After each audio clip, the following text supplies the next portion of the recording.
Hello అండి అందరికీ నమస్తే. ఈరోజు మన వీడియోలో పొడి బియ్యంతోనే ఇన్స్టెంట్గా అరిసెలు ఎలా తయారు చేసుకోవాలో చూద్దామా. ఎవరికైనా ఇలా అరిసెలు తినాలనిపించినప్పుడు ఫటాఫట్ 10 నిమిషాల్లో చేసేసుకోవచ్చు అండి. దీనికి బియ్యం నానబెట్టడం, పాకం పట్టడం అట్లాంటివి కూడా అవసరం లేదు. జస్ట్ పొడి బియ్యం పిండి ఉంటే చాలు.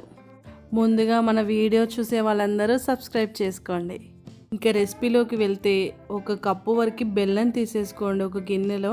దాంతోపాటు అదే కప్పుతో వాటర్ కూడా యాడ్ చేసుకొని ఈ బెల్లాన్ని 5 మినిట్స్ స్టవ్ మీద పెట్టేసి బెల్లం కరిగేంత వరకు కలపాలి. అయితే ఇక్కడ బెల్లం ఇంకాస్త ఎక్కువ తీపి కావాలనుకునే వాళ్ళు ఇంకొక పావు కప్పు వరకు యాడ్ చేసుకోండి. ఇంకో బౌల్ తీసుకొని దాంట్లోకి ఏ కప్పుతో బెల్లం తీసుకున్నామో అదే కప్పుతో బియ్యం పిండి తీసుకోండి 1 కప్పు.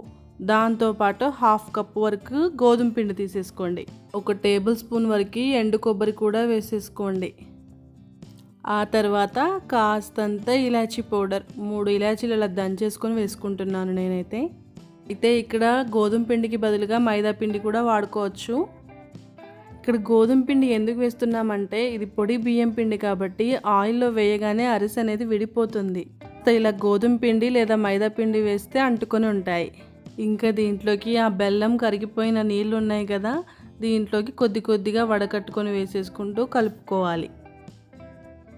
మొత్తం ఎక్కడా ఉండలనేది లేకుండా మంచి పేస్ట్ లాగా అయిపోయేటట్టు మంచిగా 4-5 సార్లు మంచిగా కలిపేసుకోండి. ఆ తర్వాత మూత పెట్టేసి ఒక 10 నిమిషాల పాటు పక్కన పెట్టేయండి. ఈలోపు ప్యాన్ తీసుకొని దాంట్లో డీప్ ఫ్రైకి సరిపడా ఆయిల్ వేసేసుకొని వేడి చేసుకోండి. ఆయిల్ వేడయ్యాక ఒక గరిటె తీసుకొని మంచిగా లోతుగా ఉన్న గరిటె తీసుకొని ఇలా వీడియోలో చూపించిన విధంగా కొంచెం కొంచెం పిండిని ఆయిల్లో వేసేసుకోండి. అయితే ఇవి పూరీలు కాల్చినట్టుగా కాల్చుకోవాలండి. పక్కనున్న ఆయిల్ అంతా ఆ పిండి పైన అట్లా వేసేస్తూ మెల్లిగా కాల్చుకోవాలి. ఇవి కూడా మన అరిసెలు నార్మల్గా రెగ్యులర్గా చేసే అరిసెలు పూరీలు పొంగినట్లుగానే మంచిగా పొంగుతాయి.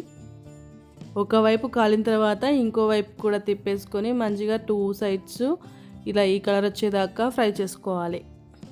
వీటిని టిష్యూ ఉన్న ప్లేట్లోకి తీసేసుకోండి. అలాగే మిగతా పిండిని కూడా ఇట్లా ఒక్కొక్కటిగా వేసేస్తూ ఫ్రై చేసేసుకోండి.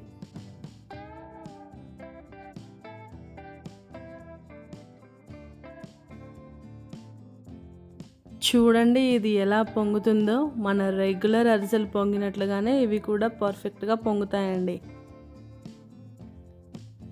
ఒకవైపు పొంగిన తర్వాత ఇంకో వైపు కూడా తిప్పేసి అటువైపు కూడా ఫ్రై చేసుకోండి. వీటిని ఇంకా ఒక సర్వింగ్ బౌల్లోకి తీసేసుకుందాం. టేస్ట్ మాత్రం చాలా బాగున్నాయండి. ఒక్కసారి ఎవరైనా ఇట్లా ఇన్స్టెంట్గా అరిసెలు తినాలనిపించినప్పుడు అప్పటికప్పుడు చేసేసుకోవచ్చు.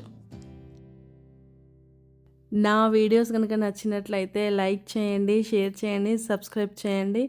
ఎందుకంటే మీరు మంచి మంచి రెసిపీస్ అన్నీ మిస్ అయిపోతారు సబ్స్క్రైబ్ చేయకపోతే.